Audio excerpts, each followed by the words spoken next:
Hey guys, so for today's video, tuturuan ko kayo kung paano gumawa ng cereal milk from Parakeet Slime. Ganito yung itsura niya.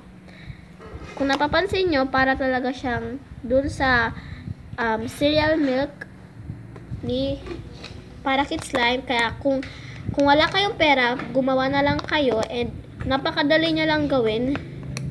And yun.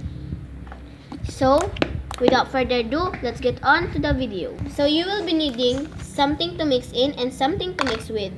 You will also need some baby oil, any brand, and you will also need some glue. Make sure that it is PVA glue. And the last two things is your liquid detergent and your borax solution. And also I forgot that you also need a little bit of water. So first thing first, grab your bowl and apply your glue. So this is the glue. I'm using this stick E. So yeah. And then now we're just gonna be putting the baby oil. So this is the baby oil. And now we're just gonna be putting the water. This one actually doesn't have any measurement. You just need to eyeball it. So after you put the water and the baby oil and of course the glue, we will now gonna be mixing this. So I'll come back after I mix this all. So pagkatapos nyo nang na-mix, magiging ganito na siya, parang milk. So now, after you mix, ilalagay muna natin itong liquid detergent. Unti muna. So maglalagay muna tayo ng kaunti. Tapos, mix. Since I'm Filipino, ang ginagamit namin dito na liquid detergent is Ariel. And then, maglalagay ulit tayo ng kaunti. And then, mix. And then, pag naging ganyan na yung texture niya, mas maganda na gamitin na natin yung borax solution. Parang ganyan.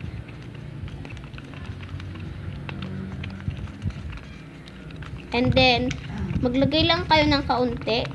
Tapos, mix. Then, maglagay ulit ng kaunti. And then, mix ulit. And then, hintayin nyo na lang na mag-form na yung slime. Parang ganito. So, as you can tell, medyo nagiging slime na siya. Yan.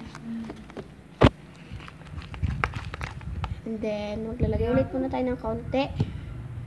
And then, hahaluin ulit natin. And yan na, malapit na. Kasi di na siya dumidikit sa sides. And, yun. And then, maglalagay muna ulit tayo ng kaunti. Kasi, sticky pa rin yan. And then, mix. So, once naging ganyan na siya, pwede nyo nang kunin. So, yan, nag-iba na yung bakaran ko. Ginamit ko na yung file case ko. So, lalaruin na natin siya with our hands para mas mahalo mabuti yung mga ingredients na nilagay natin. And yun.